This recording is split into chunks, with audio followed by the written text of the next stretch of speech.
പാലക്കാട് നെന്മാറ ഇരട്ടക്കൊലപാതകത്തിൽ പ്രതി ചെന്താമരയുടെ കസ്റ്റഡി അപേക്ഷ ആലത്തൂർ കോടതി ഇന്ന് പരിഗണിക്കും. തെളിവെടുപ്പിനും ചോദ്യം ചെയ്യലിനുമായി 2 ദിവസത്തെ കസ്റ്റഡിയാണ് പോലീസ് ആവശ്യപ്പെട്ടിട്ടുള്ളത്. സംഘർഷ സാധ്യത കണക്കിലെടുത്ത് 500ഓളം പോലീസുകാരെ വിന്യസിക്കാനാണ് അന്വേഷണ സംഘത്തിന്റെ തീരുമാനം. കൂടുതൽ വിവരങ്ങളുമായി പാലക്കാട് നിന്നും പ്രസാദ് ഉടുമ്പശ്ശേരി ചേരുന്നുണ്ട്. പ്രസാദ്, വളരെ നിർണായകമായിട്ടുള്ള തെളിവെടുപ്പാണ് നടക്കേണ്ടിയിരിക്കുന്നത്. ഇരട്ടക്കൊലപാതകത്തിലാണ് തെളിവെടുപ്പ് വേണ്ടത്. പക്ഷേ സുരക്ഷ ഒരു പ്രധാന ആശങ്കയാണ്.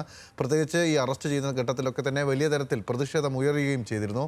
എന്താണ് അതിനുള്ള ക്രമീകരണങ്ങൾ, അതിൻ്റെ വിശദാംശങ്ങൾ എന്താണ്? ഗൗതം, വൻ സുരക്ഷയിലായിരിക്കും ചെന്താമരയുടെ തെളിവെടുപ്പ് നടക്കുക.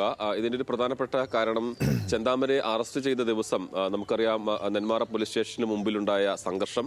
അതിൽ 14 പേർക്കെതിരെ കേസെടുത്തിരുന്നു. 2 പേരെ ഇന്നലെ അറസ്റ്റ് ചെയ്തു. അവർ പിന്നീട് ജാമ്യത്തിൽ കോടതി വിട്ടയക്കുകയും ചെയ്തു. നാട്ടുകാർക്ക് എന്തായാലും വലിയ പ്രതിഷേധമുണ്ട്. അതിനകത്ത് പോലീസിന്റെ ഭാഗത്തു നിന്നുണ്ടായ ഒരു വീഴ്ചയാണ് ഈ ഒരു കൊലപാതകത്തിലേക്ക് നയിച്ചത് അതാണ് ഈ നാട്ടുകാരുടെ വാദം. 2 ജാമ്യവ്യവസ്ഥ ലംഘിച്ചിട്ടും അത് തടയാനുള്ള നടപടി പോലീസിന്റെ ഭാഗത്ത് നിന്ന് ഉണ്ടായില്ല എന്നുള്ളതാണ് വിമർശനം. എന്തായാലും ചെന്താമരയെ ഇന്ന് രാവിലെ ആലത്തൂർ കോടതിയിൽ ഹാജരാക്കും. വിയ്യൂർ ജയിലിലാണ് ഇപ്പോൾ ചെന്താമരയുള്ളത്. 11 മണിയോടുകൂടി തന്നെ കോടതിയിൽ ഹാജരാക്കും. 2 ദിവസത്തെ കസ്റ്റഡിയാണ് പോലീസ് ആവശ്യപ്പെട്ടിട്ടുള്ളത്. കോടതി 2 ദിവസം നൽകുമോ, അതല്ല 1 ദിവസം കൊണ്ട് തന്നെ തെളിവെടുപ്പും മറ്റും പൂർത്തിയാക്കേണ്ടതുണ്ടോ എന്നുള്ളതെല്ലാം അതിനുശേഷം മാത്രമേ വ്യക്തമാകൂ. എന്തായാലും ഇന്ന് തന്നെ തെളിവെടുപ്പ് ആ സ്ഥലത്ത് പോയി തെളിവെടുപ്പ് നടത്താനാണ് പോലീസ് ആലോചിക്കുന്നത്. 500 പോലീസുകാരെ നെന്മാറ മുതൽ തന്നെ ബോയം കോളനി വരെയുള്ള സ്ഥലങ്ങളിൽ വിന്യസിക്കും എന്നുള്ളതാണ് പോലീസ് വ്യക്തമാക്കിയിട്ടുള്ളത്. പ്രത്യേകിച്ച് കോളനിയിൽ അവിടെ തെളിവെടുപ്പ് നടക്കുന്ന ആ സ്ഥലത്ത് കൂടുതൽ സംഘർഷമൊന്നും ഉണ്ടാകാതിരിക്കാൻ, ചെന്താമരയ്ക്കെതിരെയും കല്ലേറോ അല്ലെങ്കിൽ അത്തരം കാര്യങ്ങളൊന്നും ഉണ്ടാകാതിരിക്കാനുള്ള മുൻകരുതൽ കൂടി പോലീസിന്റെ ഭാഗത്ത് നിന്ന് ഉണ്ടാകുന്നുണ്ട്.